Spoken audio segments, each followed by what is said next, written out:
El 31 de marzo de 1995, Selena Quintanilla perdió la vida a manos de la mujer que se consideraba su más grande fan. Pero no solo eso, esa mujer era su mano derecha, la que administraba sus boutiques, la presidenta de su club de fans, la persona en la que Selena había confiado durante años. Y lo más doloroso aún, la consideraba su amiga. ¿Cómo alguien tan cercano terminó quitándole la vida? La respuesta está en algo que Selena nunca vio venir, una obsesión disfrazada de lealtad, porque cuando Yolanda Saldívar fue despedida al descubrirse el fraude que cometió en las empresas de Selena, no solo perdió un trabajo, perdió la única razón por la que sentía que existía. Había construido toda su identidad alrededor de Selena, y cuando esa conexión se rompió, cuando supo que nunca más tendría acceso a ella, la dependencia emocional se convirtió en rabia destructiva. Pero para entender mejor cómo es que llegaron a ese momento, tenemos que volver al principio. Selena Quintanilla nació el 16 de abril de 1971 en Lake Jackson, Texas, una pequeña ciudad industrial al sur de Houston. Era la menor de 3 hermanos en una familia mexicoamericana encabezada por Abraham Quintanilla Jr. y Marcela Quintanilla. Desde muy pequeña mostró un talento musical poco común.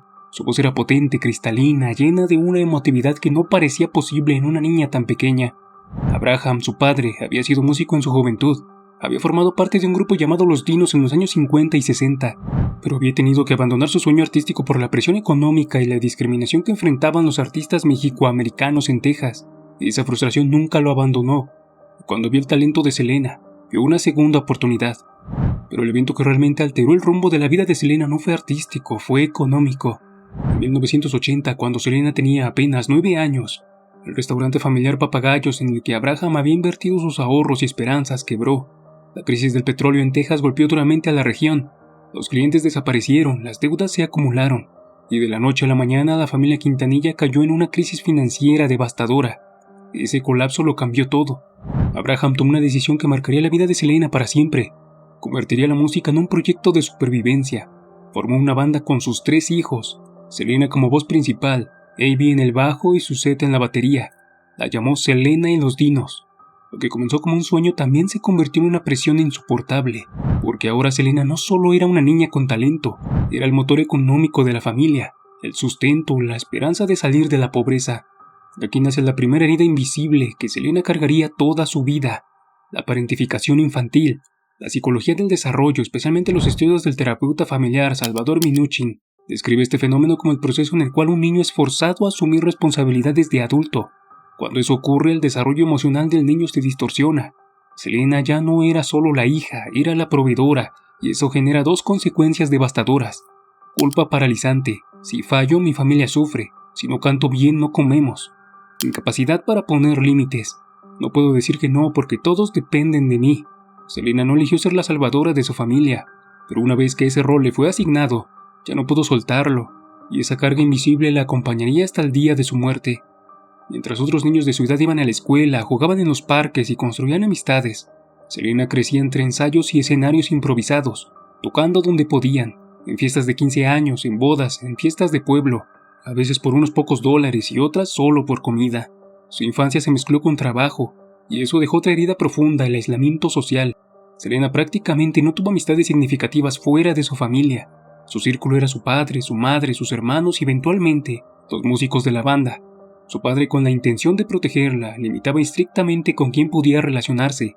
No iba a fiestas, no tenía amigas de su edad, no tuvo novios en la adolescencia, y eso la volvió extremadamente vulnerable. A finales de los 80, Selena y los Dinos comenzaron a ganar reconocimiento. En 1987, Selena ganó su primer premio en los Tejano Music Awards como vocalista femenina del año. Tenía apenas 16 años y a partir de ahí, los premios siguieron llegando año tras año. Pero su ascenso no fue fácil. Selena enfrentaba barreras por todos lados. Era mujer en un género musical dominado completamente por hombres. Los promotores no querían contratarla. Los programadores de radio no querían tocar sus canciones. Le decían que las mujeres no venden en la música tejana. Pero Selena persistió. Con cada presentación, con cada canción, demostraba que estaban equivocados. En 1989 firmó con EMI Latin, una de las discografías más importantes de música latina. Lanzó álbumes como Selena, Ven conmigo y Entra a mi mundo, y fue con la canción Como la flor que finalmente explotó. Esa canción se convirtió en un himno. La gente la coreaba completa en cada concierto. Selena ya no era solo una promesa, era una estrella consolidada. Pero detrás del brillo crecía otra tensión: el control familiar. Abraham supervisaba cada aspecto de la carrera de Selena. Decidía qué canciones grababa, qué vestuario usaba, con quién hablaba, a dónde iba. Su protección era genuina, quería cuidarla, pero también era asfixiante. Y eso chocaba con algo inevitable. Selena estaba creciendo, ya no era una niña, era una mujer que quería empezar a tomar sus propias decisiones. Entonces llegó Chris Pérez. Chris era un guitarrista talentoso que se unió a Los Dinos en 1989. Tenía el cabello largo, estilo rockero, una actitud relajada que contrastaba con la rigidez del entorno familiar. Selena se sintió atraída a él casi de inmediato, no solo por su apariencia, sino porque Chris representaba algo que ella nunca había tenido: libertad. Comenzaron a salir en secreto, sabían que Abraham no lo aprobaría y tenían razón. Cuando Abraham se enteró de la relación en 1991, explotó. Echó a Chris de la banda, le prohibió a Selena verlo. Le dijo que esa relación arruinaría su carrera. Pero por primera vez en su vida, Selena desobedeció. El 2 de abril de 1992, Selena y Chris se fugaron y se casaron en secreto en un juzgado del condado de Nueces. Fue un escándalo familiar. Abraham sintió la traición profundamente. Hubo peleas y lágrimas, pero eventualmente Abraham aceptó el matrimonio. Chris regresó a la banda y la vida continuó. Sin embargo, ese acto de rebeldía, fugarse para casarse, fue el único acto de desobediencia real de toda la vida de Selena. Y eso revela algo devastador.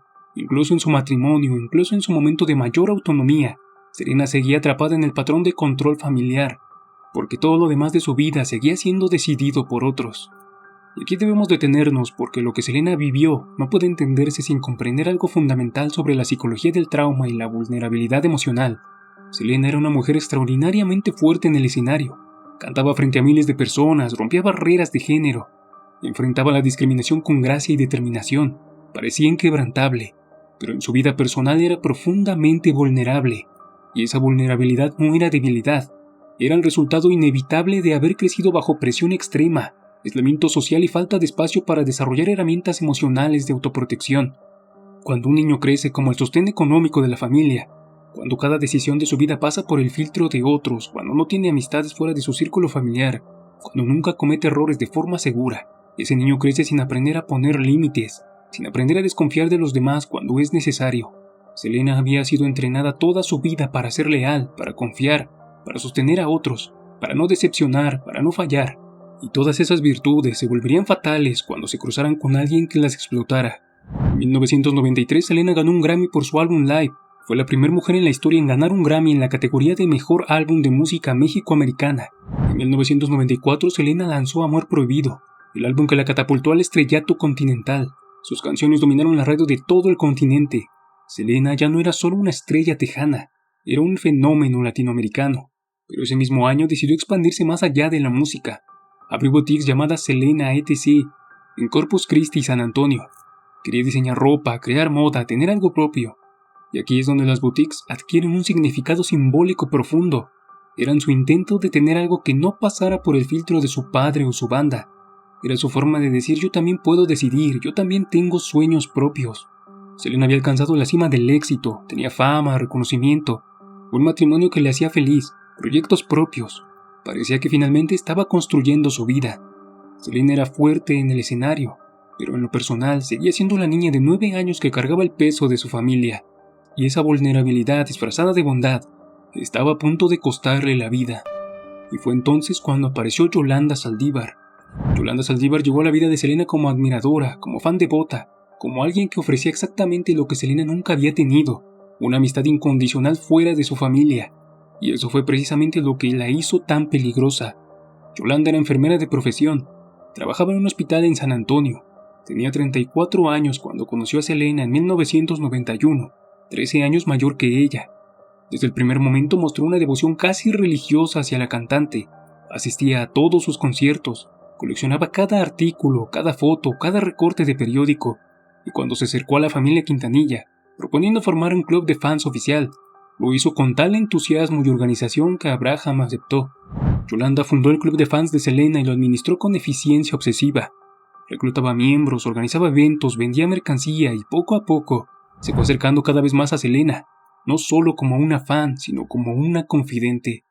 Cuando Selena abrió sus boutiques, en 1994, necesitaba a alguien de confianza para administrarlas, y Yolanda, que ya había demostrado ser eficiente en el club de fans, parecía la opción perfecta. Abraham tuvo dudas iniciales, pero Selena insistió, confiaba en Yolanda. la consideraba su amiga. Y así, Yolanda pasó de ser fan y administradora del club de fans, a administradora de las boutiques y finalmente a figura íntima de la vida de Selena. Pero lo que Selena no sabía, lo que no sabía nadie en ese momento, era que Yolanda tenía antecedentes problemáticos. Antes de conocer a Selena había tenido conflictos relacionados con dinero en otros empleos. Había sido acusada de irregularidades financieras, pero esa información nunca llegó a la familia Quintanilla, y las señales de alarma comenzaron a aparecer casi de inmediato. Empleados de las boutiques empezaron a reportar comportamientos extraños de Yolanda, malos tratos hacia el personal, actitudes posesivas, órdenes contradictorias y lo más grave, dinero faltante, facturas que no cuadraban, inventarios desaparecidos. Algunos empleados fueron directamente con Selena para alertarla. Le dijeron que Yolanda estaba robando, que algo no estaba bien, que tenían miedo de ella.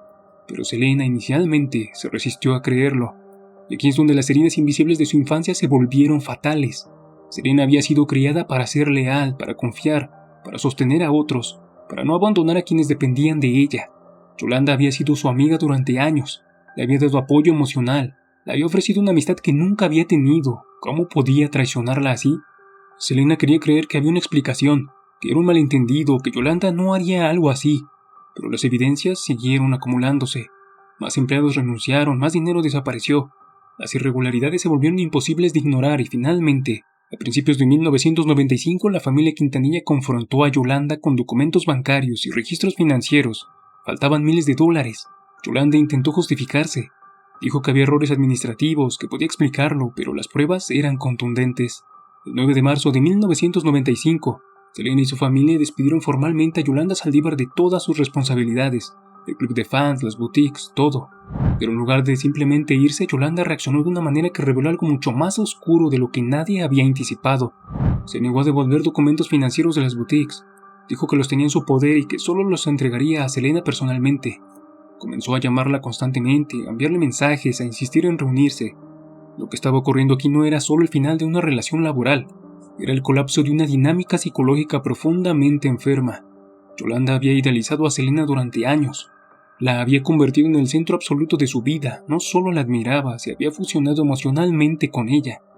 Su identidad completa giraba alrededor de Selena. Y cuando esa fusión se rompió, cuando fue despedida, cuando perdió su acceso directo a Selena, experimentó lo que la psicología forense describe como rabia narcisista. No era solo enojo, era una furia devastadora nacida de la sensación de haber sido traicionada por alguien que había entregado todo. En su mente distorsionada, Selena le debía lealtad eterna, y al quitarle ese lugar, Selena la había destruido. Y si Yolanda no podía tener a Selena, entonces nadie más podría. Mientras todo esto ocurría, Selena estaba en uno de los momentos más emocionantes de su carrera. Estaba grabando Dreaming of You, su primer álbum completamente en inglés.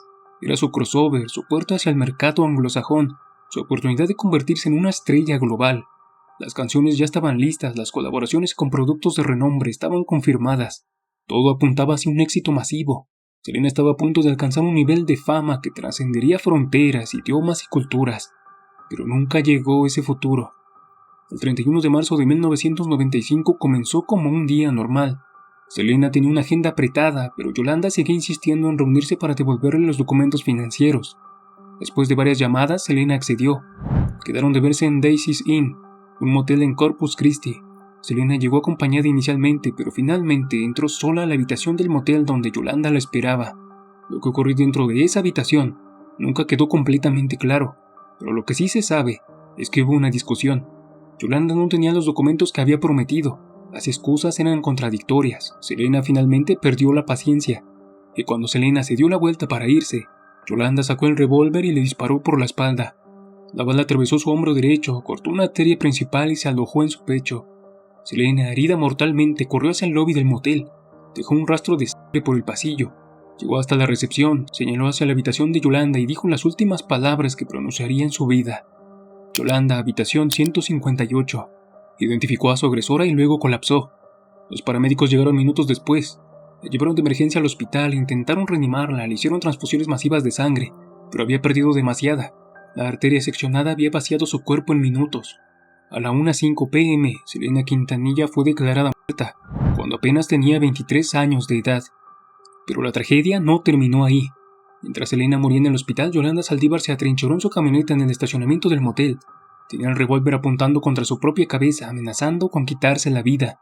La policía acordonó el área. Llegaron negociadores, cámaras de televisión. El cerco duró casi 9 horas. Durante todo ese tiempo, Yolanda hablaba con los negociadores, lloraba, gritaba que había sido un accidente, que amaba a Selena, que no quería vivir sin ella. Finalmente, después de horas de tensión, se rindió. El juicio comenzó meses después. La fiscalía argumentó asesinato en primer grado con premeditación. Presentaron evidencias de que Yolanda había comprado el arma días antes, que había llamado a Selena insistentemente para que se reuniera con ella, que el disparo fue deliberado. La defensa de Yolanda argumentó que había sido un accidente, que el arma se disparó sin intención, que Yolanda solo quería protegerse porque temía que Selena la agrediera. El jurado deliberó y el 23 de octubre de 1995, Yolanda Saldívar fue declarada culpable de asesinato en primer grado. Fue condenada a cadena perpetua con posibilidad de libertad condicional después de 30 años, es decir, en el año 2025, la cual se sabe fue denegada.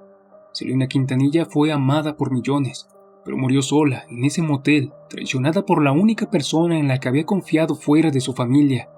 Y lo más doloroso de todo, es que no tenía que ser así. Si llegaste hasta el final del video, te lo agradezco infinitamente. Si te gustó el contenido, no olvides dejar tu me gusta y suscribirte. Nos vemos en un próximo video.